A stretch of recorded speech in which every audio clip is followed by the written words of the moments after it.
अस्सलाम वालेकुम guys, welcome to my YouTube channel. ये जो है आज के दिन हम लोग कश्मीर इशू का जो है सेकंड पार्ट पढ़ेंगे। इसमें हम लोग डोगरा राज के बारे में पढ़ेंगे। ठीक है, डोगरा राज क्या है? डोगरा राज में हमारे पास जो है ये 4 हुक्मरान आती हैं। डोगरा राज में हमारे पास कितने हुक्मरान आती हैं? 4 आती हैं। इनमें सबसे पहले नंबर पे कौन था? गुलाब सिंह था। ये पहले जो था ये जर्नैल था, लेकिन बाद में ये जो था इसकी रियासत कायम हो गई थी गुलाब सिंह की। डोगरा राज में सबसे पहला हुक्मरान गुलाब सिंह था। तो उसके बाद हमारे पास आता है रणबीर सिंह। ठीक है, नेक्स्ट है प्रताप सिंह और फिर है हरी सिंह।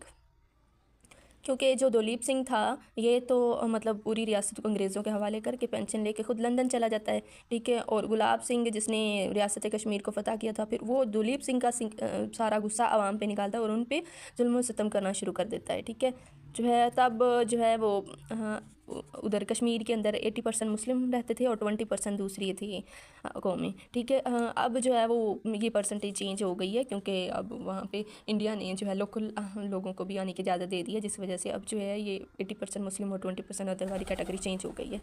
ठीक है, दलाई लामा क्या है? दलाई लामा ये चाइना का पार्ट है, चाइना के अंदर है। ये तिब्बत से बिलोंग करता है। तो ये जो तिब्बत है ना, ये भी किसी ज़माने में कश्मीर का हिस्सा होता था।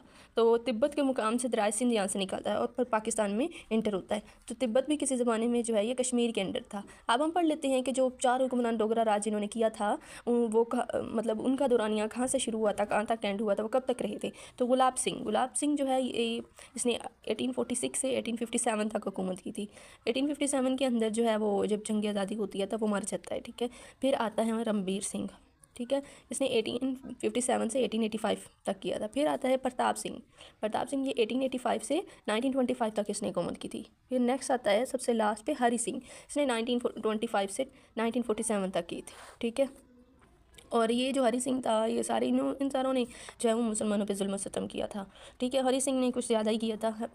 और जब जो पार्टीशन होती है, यानी कि जंग आज़ादी होती है, तो अलग कौमें बन जाती हैं, पाकिस्तान और इंडिया बनते हैं। तो तब जो है हरी सिंह एक नाम का रेफरेंडम करवाता है। उसके नतीजे में जो है ये वहाँ के कश्मीर के मुसलमान होते हैं, चूँकि ये उन पर जुल्म सितम करता है, तो वो जो है पाकिस्तान के साथ शामिल होने का फ़ैसला करते हैं। तो फिर ये पाकिस्तान के साथ बराए नाम एग्रीमेंट कर लेता है और एग्रीमेंट करने के फ़ौरन बाद साथ ही ये इंडिया के जवाहरलाल नेहरू के पास चला जाता है। और कब जाता है, ये बहुत इंपॉर्टेंट MCQs है, ये भी याद रखना आपने। ये 26 अक्टूबर 1947 को जाता है जवाहरलाल नेहरू के पास। ठीक है, और दूसरा MCQs ये बन सकता है कि जवाहरलाल नेहरू किसका बेटा था? जवाहरलाल नेहरू जो है ये मोतीलाल नेहरू का बेटा था। ठीक है, और ये जाता है 26 अक्टूबर 1947 को, और उनसे कहता है कि मेरी रियासत को बचाओ। तो नेहरू उससे कहता है कि इसमें मेरा क्या फ़ायदा, भी हमें क्या मिलेगा, हम आपकी रियासत को बचाएंगे। तो वो मोतीलाल नेहरू जो है उससे एक एग्रीमेंट साइन करवा लेता है। ठीक है, जिसमें ये होता है कि वो कश्मीर जो है वो हिंदुओं के साथ, मतलब इंडिया के साथ जो है वो शामिल करने का फैसला कर लेते हैं। ठीक है, 26 अक्टूबर 1947 को ये एग्रीमेंट साइन करता है और कश्मीर जो है ये हिंदुओं के हवाले कर देता है। ठीक है, फिर 27 अक्टूबर को, 26 को उन्होंने साइन किया, तो अगले दिन ही 27 को जो है इंडिया ने अपनी फ़ौजें भेज दी कश्मीर के अंदर। इसलिए जो कश्मीरी मुसलमान हैं ये 27 अक्टूबर को हर साल जो है ये ब्लैक डे मनाते हैं, हम भी मनाते हैं। ठीक है, और इसके अलावा जो सोलिडेटरी डे है, योम यकजहती कश्मीर, ये हर साल 5 फरवरी को मनाया जाता है।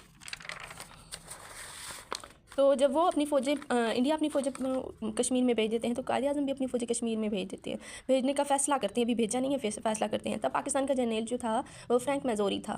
ठीक है, वो आर्मी का हेड था। तो फ्रैंक मैजोरी जो है ना वो जाने से इनकार कर देता है। वो कायद आज़म से कहता है कि I am not your under है, I am not your subordinate. ठीक है, कि मैं, आप होंगे अपने वतन के जो है गवर्नर जनरल, लेकिन मैं आपका हुक्म नहीं मानूंगा। क्यों? वो किसका हुक्म मानता था? वो जो है वो लॉर्ड माउंटबेटन का हुक्म मानता था, फ्रैंक मैजोरी, और उसी के अंडर था और उसी का हुक्म मानता था। ठीक है, तो उसने हुक्म मानने से इनकार क्यों किया था? तो उसने हुक्म मानने से इनकार क्यों इसलिए किया था क्योंकि तब जो है ये इंडिया और पाकिस्तान दोनों जो है ये डोमिनो स्टेट थी। डोमिनो स्टेट किसको कहते हैं? डोमिनो स्टेट ये कहते हैं कि जब उसमें जो हुकूमत होती है वो किसी और मुल्क की होती है, और जो लोकल गवर्नमेंट कर रहे होते हैं, मुकामी लोग जो हैं वो लोकल गवर्नमेंट चला रहे होते हैं।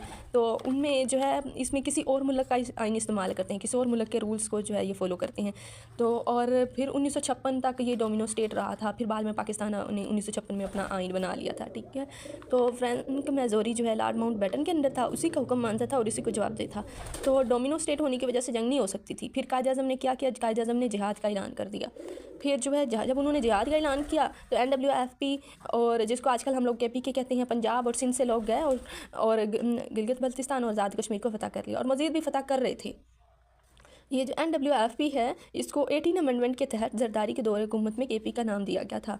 ठीक है, 1 जनवरी फिर जो जब वो उन्होंने काफ़ी सारा गिलगित बल्तिस्तान आज़ाद कश्मीर फतह कर लिया और मजीद करते जा रहे थे ना, फिर इंडिया भीगी पिली बन के जो है 1 जनवरी 1948 को जो है UNA को पास चला जाता है। और UNA को जो है सबसे मोस्ट पावरफुल ऑर्गन जो है ये सिक्योरिटी काउंसिल है। सिक्योरिटी काउंसिल क्या काम करता है? सिक्योरिटी काउंसिल का ये काम है कि जहाँ पर भी UNA को मिशन चल रहे होते हैं, ठीक है, वहाँ पे मिलिट्री एम्प्लॉय करना, वहाँ के जो है वो इश्यूज़ को सॉल्व करना और कहाँ पे जंग मुसल्लत करनी है, कहाँ पे नहीं करनी है, यह सारा काम जो है सिक्योरिटी काउंसिल तय करता है। और जब ये मामला UNO के पास गया तो UNO ने जो है 2 रेजोल्यूशन पेश किए, एक रेजोल्यूशन 39 और एक रेजोल्यूशन 47। ठीक है, 39 के तहत जो है सीज़ फायर एग्रीमेंट हुआ, यानी कि जंग बंद करने का ऐलान हुआ। और रेजोल्यूशन 47 के तहत जो है UNO की निगरानी में इंडिया अपनी आर्मी को वापस बुलाएगा और पाकिस्तान जो है अपनी आर्मी को वापस बुलाएगा।